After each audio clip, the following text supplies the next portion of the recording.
Hello, my multifamily friends. Welcome back to You Asked, We Answered, brought to you by Southwest Utility Solutions. My name is Caroline, and I am your certified question answerer. And today, our question that I'm diving into is, how do I know I am being charged for water from the utility company, more specifically, the city that my multifamily community is located in?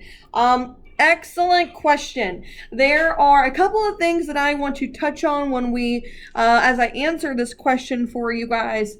And the first thing is that it's not one and the same. Depending on where you're located, depending on where your multifamily community is, and we're going to talk specifically, like I said, about water. Depending on where your property is located, that regional water authority bills differently. I am going to speak in terms of Texas cities because that's kind of where my bread and butter is, the state of Texas. I'm super familiar with the variation and how billing is done in Texas across the state, what different structures look like, and the examples that I'm going to bring or the example, that I'm going to bring to the table today to share with you guys is how the city of Houston bills back multifamily communities for water. So, number one, it's different for different places. I think that's pretty known. Number two, are you in a city or are you in a municipality?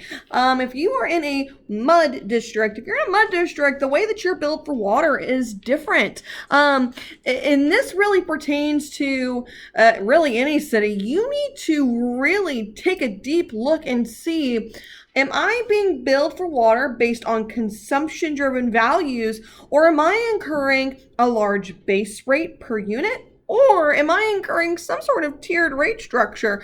For the first 10,000 gallons, I'm subject to, some odd fee. And then for each increment of 3, 5, 7,000 gallons in excess, my per 1,000 gallon rate looks different. The reason why it's important to know is because if you're trying to reduce your bill, if your bill is really high and you need like a water conservation project done, you have to understand, okay, well, what's driving the bill to begin with? If you're in the city of Houston, it's pretty easy to manipulate that bill, right? It's directly driven by consumption. But like if you're in Bridgeport, Texas, of all places, you've got a insane base rate for your units. I mean, that base rate is normally like $31, and you can't change that base rate. It just is what it is. And then everything in excess of, 10,000 gallons, maybe you can touch on, but the rate structure applied to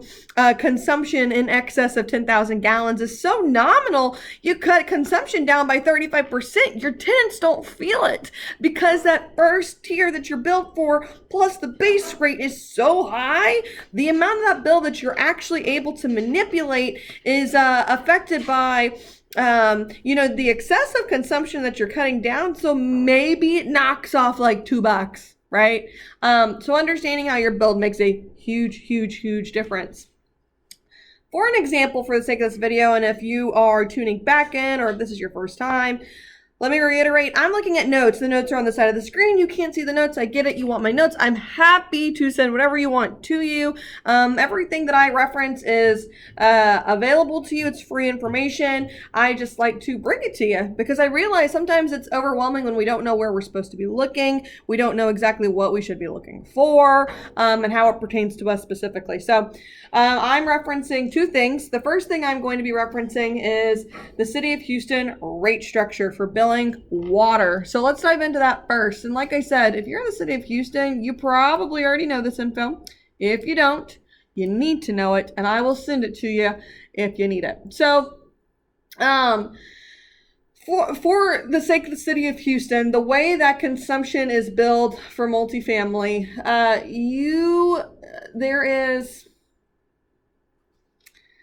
there's two ways you're being billed, okay? There's a base charge that you're going to incur regardless of your consumption. It quite literally says in the table provided by the City of Houston, rate, basic charge, zero consumption.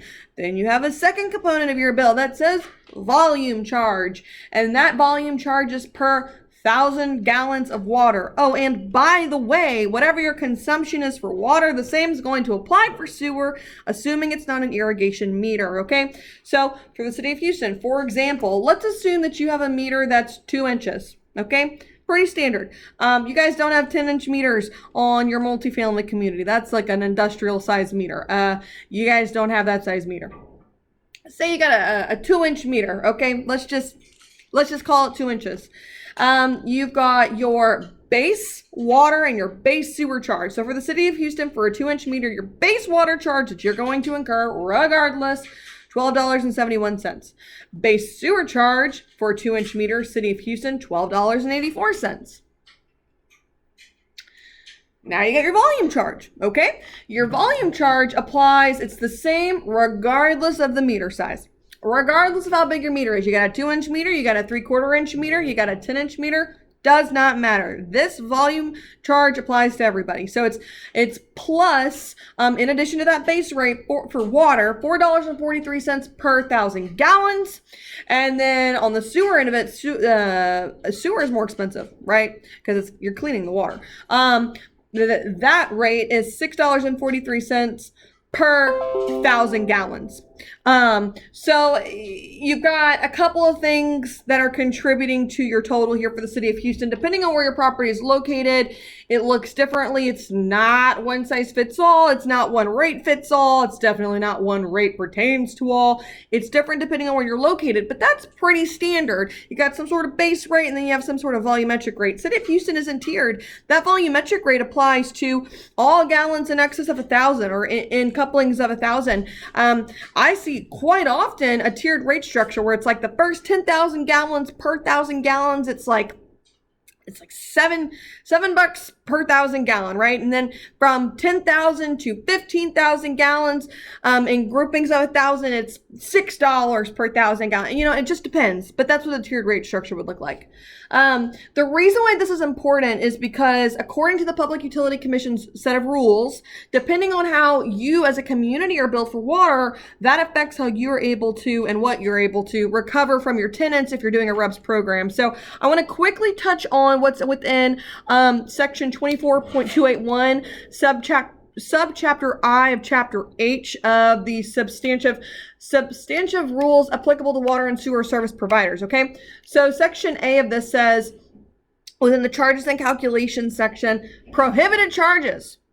Charges billed to tenants for submetered or allocated REBS utility service may only include bills for water or wastewater from the retail public utility and must not include any fees billed to the owner by the retail public utility for any deposit, disconnect, reconnect, late payment, or similar fees. That tenant cannot incur any additional fees that the city is billing you because of something that you did, right? Like you set up a new account or maybe you were late one month. Well, that's not the resident's fault.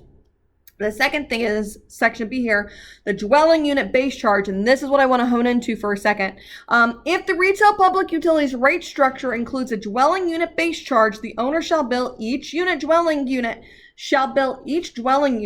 for the base charge applicable to that unit. The owner may not bill tenants for any dwelling unit base charges applicable to unoccupied dwelling units. Okay, so that's important. I just had a really great conversation with a prospect of mine in Bridgeport. Bridgeport's got crazy high per unit base rates. It's like $32. $32 cannot be affected based on really any sort of in-reach consumption. It's just you have to pay the base rate. But the good news is, for what it's worth, you can bill through that base rate. You're not limited to not billing through that base rate. It's not considered part of that 95%. If you recall our CAD video, what am I able to max out my water bill percentage pass through at? It's not included in that 95%. That dwelling unit base charge can be billed through every time, at all times. Excellent question. It is my goal to bring value to the multifamily industry. I hope that this answer brought you value. Stay tuned for more. I cannot wait to answer y'all's next question. Bye, guys.